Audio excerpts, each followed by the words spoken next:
This is what they call a dichotomy. The beauty of the romance with Romeo and Juliet with the two Reagans, the loveliness of their marriage and their companionship and their partnership and the going away of this family that had their own problems too, if you ask their children. Everybody has them. It's like belly buttons. We all got opinions too, don't we? And in America, we become more vocal. Now, I was a shock jock, so I know how to get people's attention. I was one of the first guys to break the mold to do that on the air when I was on in Buffalo, and I had the 60 share rating, so I know how to get ratings. And being admired by many for that, along came later on Imus and Howard Stern. Those guys followed in my big footsteps after I nailed my shoes to the door and got fired and said, "Fill these." That was my act of arrogance in Buffalo.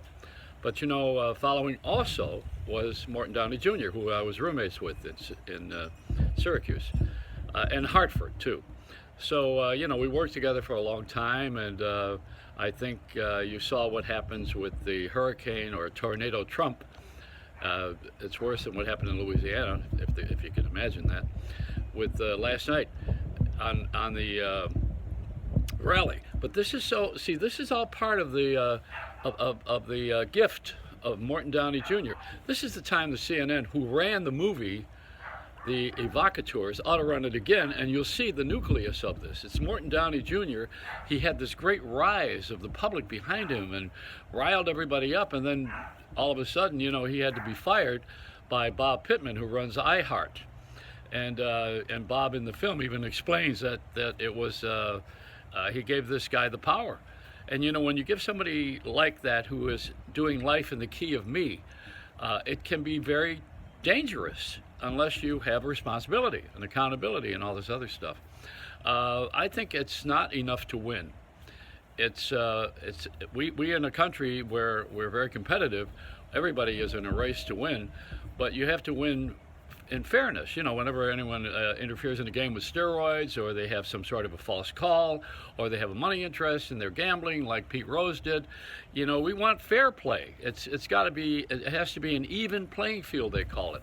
And that's what's happening right now. You know, you're seeing the Trump is an outgrowth of Joe Pine, Jerry Springer's in there too, Morton Downey Jr., of Bob Grant.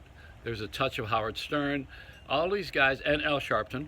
You know, you need the voice, but maybe not so loud.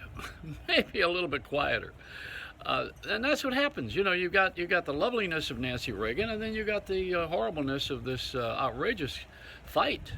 That we don't need to have this in politics. Although, who was it? Shakespeare said politics makes for strange bedfellows. So let's not sleep with these guys. That's the moral. I think, I mean, if I want to be funny about it, I think that Trump is Rosie O'Donnell with pants. But see, that's humor, and that comes from sarcasm, and we're good at sarcasm. We're really good at this kind of humor, and why not? We grew up on it. Except for Mr. Rogers, who wore a sweater and had a lovely neighborhood. Anyway, that's it. It's Joe Talk, and this is my Reynolds Rap.